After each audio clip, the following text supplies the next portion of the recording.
Joyeux anniversaire l'OM, joyeux anniversaire l'OM, joyeux blablabla. Bon, je vais pas te faire la chanson en entier, tu as compris.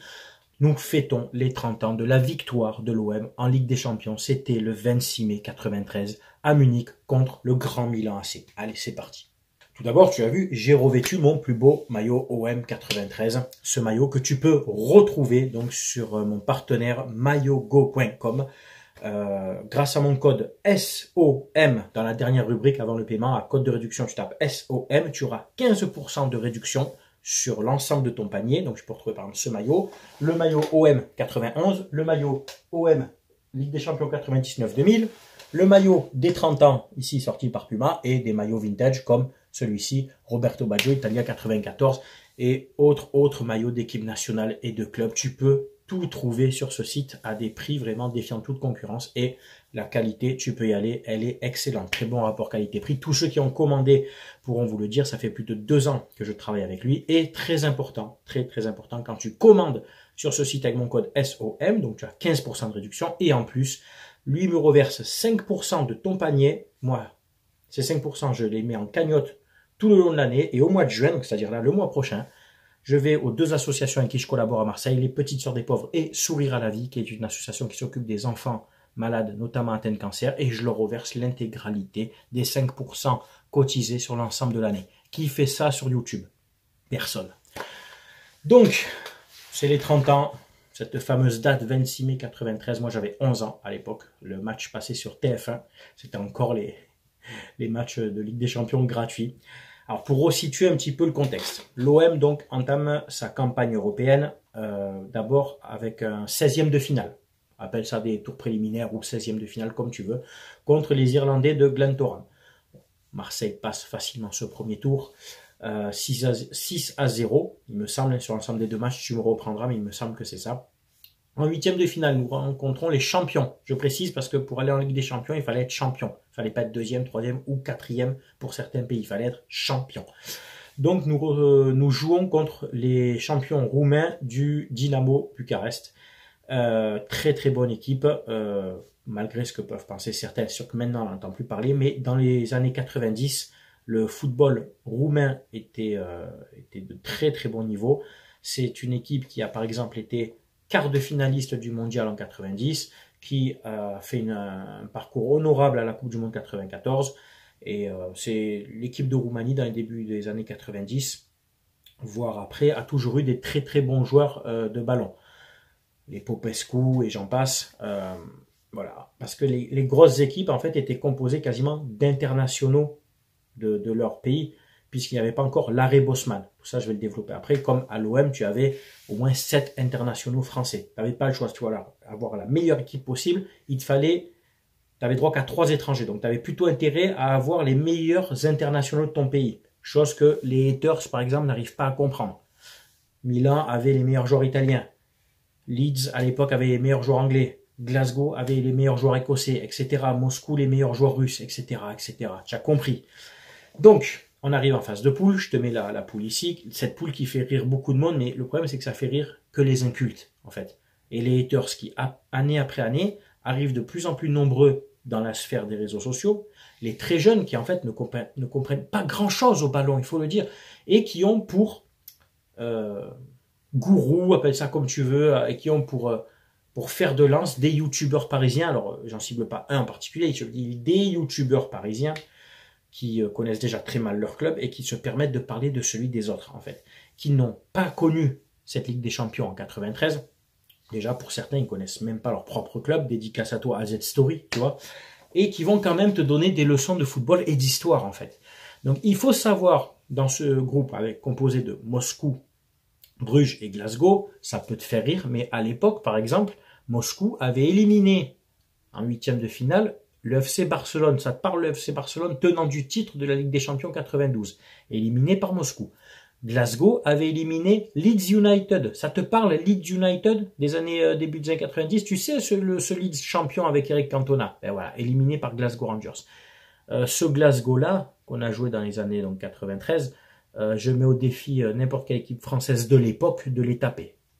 D'ailleurs, on les a même pas battus nous-mêmes. 2-2 à l'aller, 1-1 au retour. Donc dans ce groupe-là, l'OM finit premier avec 9 points. Les victoires étant à 2 points. 3 victoires, 3 matchs nuls. Donc on n'a pas écrasé notre poule. On n'a pas dominé clairement notre poule, contrairement au Milan qui lui a fait un carton plein 6 sur 6. Le Milan avait dans son groupe Porto, Eindhoven de Romario par exemple, et Göteborg des Suédois. Cette fameuse équipe suédoise d'ailleurs qui avait été finaliste de l'Euro 92. Tout ça il faut le rappeler parce qu'à écouter certains, cette Ligue des Champions est éclatée, mais bizarrement aucun autre club français ne l'a gagné avant ni après en fait. Mais bon. Donc Milan fait carton plein 6 sur 6. Nous c'est 3 victoires. 2 victoires contre Bruges, c'est la seule équipe qu'on bat 2 fois, 3-0 au Vélodrome, 1-0 au retour, un simple petit 1-0 là-bas en Belgique en galérant. Contre Moscou, on fait match nul là-bas, enfin là-bas, ça se joue à Berlin, à cause des conflits politiques, ça se joue à Berlin, et le retour 6-0 au Vélodrome, on les avait atomisés. Et donc 2 matchs nuls contre Glasgow, donc on peut pas dire qu'on a écrasé notre poule, parce qu'à écouter certains, on a acheté cette Ligue des Champions. Compliqué comme argument, hein, parce que quand tu gagnes que 3 matchs sur 6, c'est pas possible en fait, je comprends pas trop. Bref. La finale se joue donc le 26 mai 93 à Munich contre le grand Milan AC des Van Basten, Rijkaard, Gullit, Papin pour ne citer que, et tous les autres internationaux italiens. Baresi, Costa Curta, Maldini, Lentini, Massaro, tout ça, je sais que les haters, les jeunes puceaux qui débarquent ne connaissent pas, mais c'est ce qui se faisait de mieux à l'époque en fait. Alors, la finale, bon, on va pas la refaire, je vous la résume très très rapidement. Nous, c'est Barthez dans les buts. La défense était composée de Angloma, De Sailly, Boli, Dimeco, si on va dire piston gauche, et Dely, piston droit. Deschamps, Souza à la récupération, Pelé, Voleur et Boxic pour l'animation offensive. Milan nous accule très rapidement en début de match. C'est le Milan qui a le plus d'occasions, notamment par Van Basten et Massaro. Et sans un très grand Fabien Barthez, je vous invite à regarder un résumé de ce match que vous pouvez trouver sur YouTube et le voir même entièrement. Milan gagne plus de duels, Milan est plus incisif. Et si c'est pas Barthez, tu rentres à la mi-temps, tu as au moins 3-1 pour Milan. Parce que nous aussi, on a une ou deux occasions avant le but. Mais les occasions de Milan sont vraiment plus franches. Et ils nous dominent. On a une occasion notamment par Boxic, ou Voleur, je sais plus, non, je crois que c'est Voleur. Boxic aussi qui se présente dans la surface, mais qui est rattrapé par la défense milanaise. Cette fameuse défense qui, soi-disant, selon certains, était achetée. C'est pour ça qu'ils se sont battus comme des diables pour absolument couper les élans de Voleur et Boxic. Et bon, on n'ouvre le score pas sur un penalty, ni un contre son camp, ni une passe en retrait ratée, tu as compris. On marque sur un corner, sur un coup de pied arrêté. Je vois arriver de là les haters parce que le haters se sent pas bon. Tu vois, le haters pue. Il pue le seum, le haters pue la haine en fait et il n'a pas d'argument. Tu vas me dire, ouais, il n'y avait pas corner, il avait 6 mètres parce qu'au dernier moment, sur le tac de Maldini, Pelé, il touche la balle. Eh ben, il fallait demander la VAR. Ah mais non, je suis con, en 93, il n'y avait pas la VAR. Et surtout en 93, les Milanais n'ont pas réclamé le corner, enfin le 6 mètres.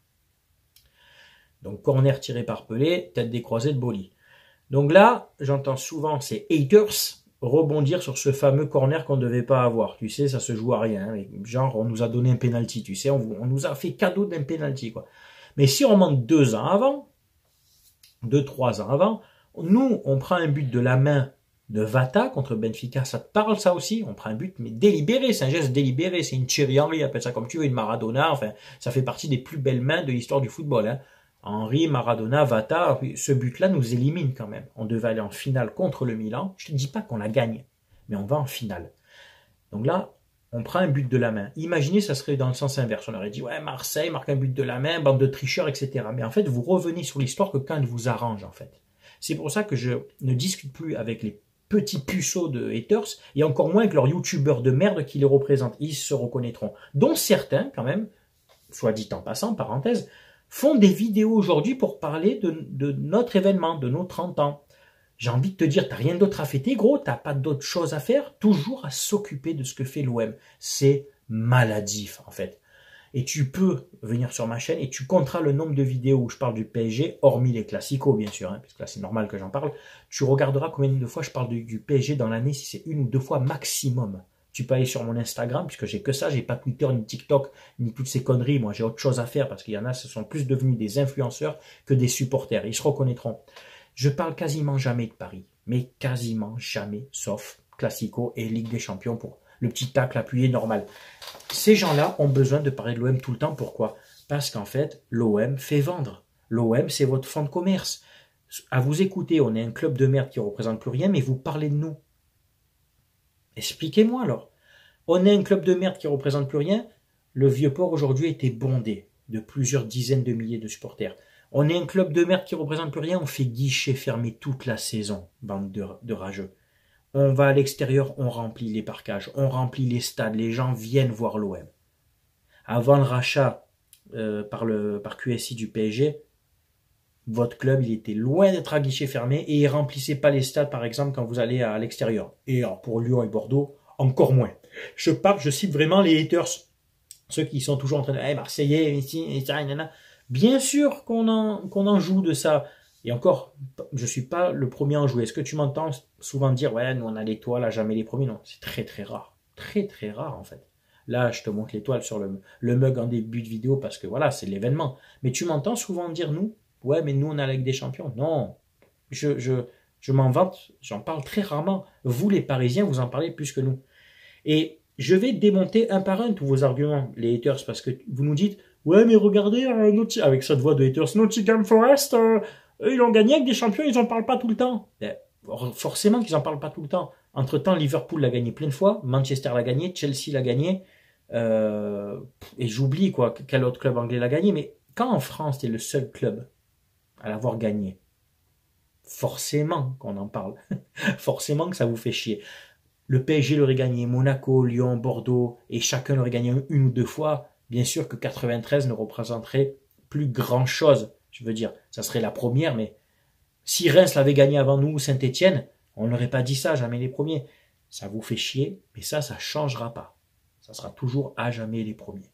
Et pour l'instant, les seuls. Parce que vous êtes tous les autres clubs français, et nous y compris, parce qu'on se moque de nos parcours, mais que je sache, on y va en Ligue des Champions. Lyon n'y va plus. Bordeaux est en Ligue 2. Monaco a fait une finale de Ligue des Champions en 2004. Depuis, ils ont fait une demi-finale quand même, bravo, joli parcours, mais ils n'ont plus fait de finale. Ils n'ont plus rien gagné au niveau européen, que je sache. Non? Bon, Paris a fait une finale de Ligue des Champions dans un format... voilà quoi, tu m'as compris, mais je dénigre pas, contrairement à certains qui dénigrent notre format, votre format, vous êtes allé en finale, il fallait les taper. Il fallait battre l'Atalanta et Leipzig, vous l'avez fait. Vous étiez favori, bravo. En face, c'était le Bayern, après, c'est plus la même limonade. Mais tous ces clubs qui se moquent, qui osent parler, alors Lyon, c'est les pires, ils n'ont même pas fait une seule finale de n'importe quelle Coupe d'Europe.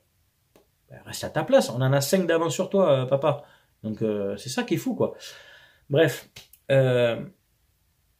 oui, on gagne dans un format qui s'est fait que 2 saisons, en 92 et en 93, quand Barcelone l'a gagné, le Barça.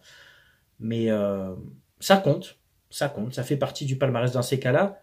Toutes les autres Ligues des Champions d'avant 92, on les enlève aussi parce qu'il n'y avait pas de phase de poule, c'était directement 16e, 8e, quart, demi-finale. Donc 16e, 2 matchs, 8e, quart, demi-finale, 2, 4, 6, 8 et finale 9. Donc en gros, en 9 matchs, tu gagnes une Ligue des Champions en faisant que des matchs éliminatoires, répartis sur toute la saison.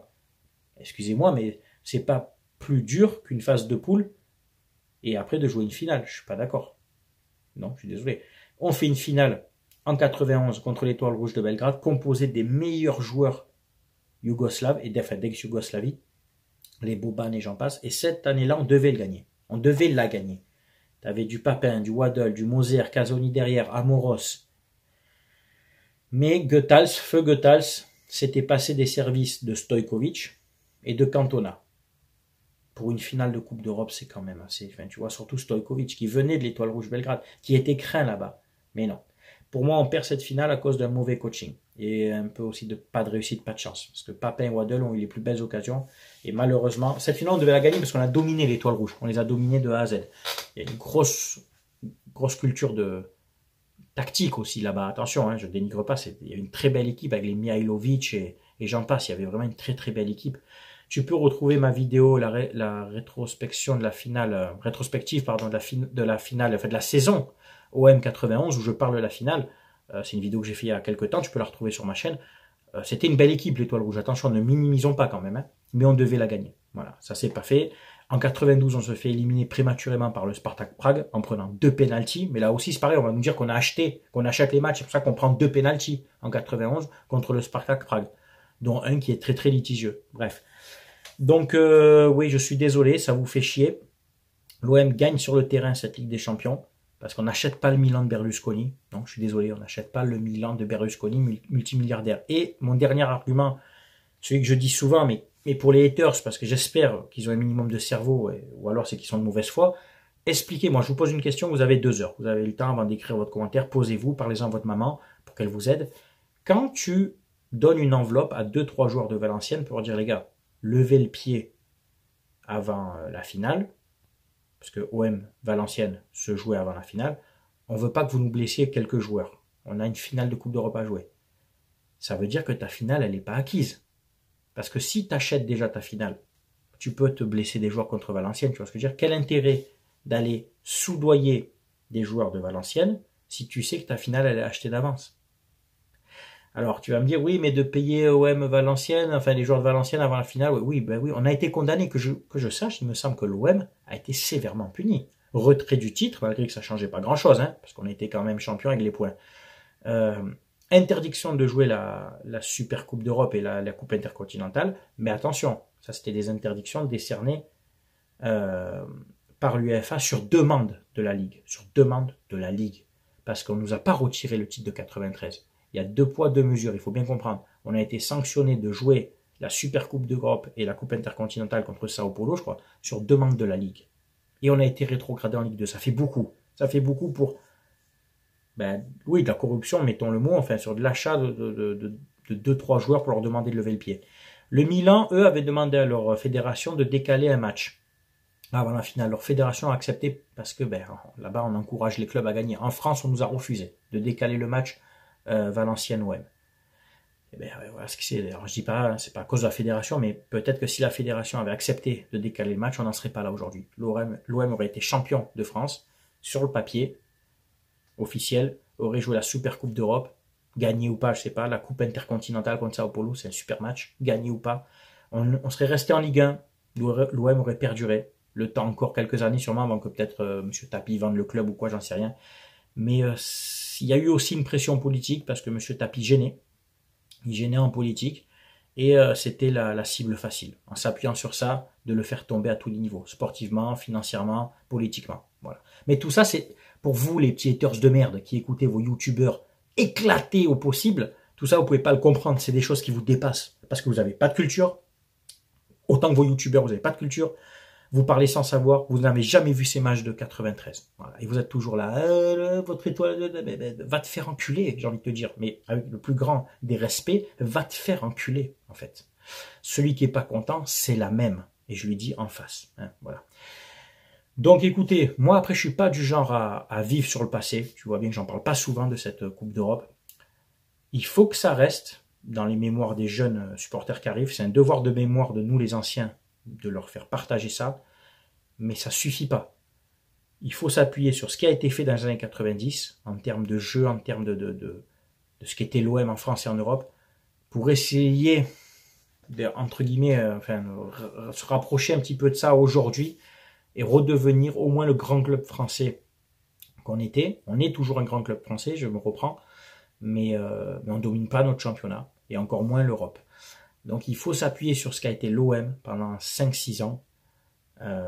Ça devrait être des bases dans le recrutement, dans le management, parce que derrière, tu as tout un bassin, tu as toute une population qui est derrière ce club. Marseille, c'est la ville de foot en France. Même Leonardo, le Parisien, le dit. Donc il faut s'appuyer sur ça, sur cette ferveur, même si certains en rigolent, les jaloux en rigolent, mais quand vous ferez le tiers de ce que font nos ultras au quotidien, quand vous aurez mis un jour un pied à Marseille et que vous verrez ce qui se passe 2 heures avant un match, vous pourrez vous permettre d'ouvrir votre grande gueule à dire de la merde tout le temps en permanence, parce qu'à force c'est très pénible de parler avec vous parce que vous n'apportez aucun argument. Et vous parlez sans savoir, sans connaissance de cause. Le 3/4 n'ont jamais mis un pied à Marseille, c'est ça qui est dingue. Ils habitent à l'autre bout de la France, dans des régions perdues, etc.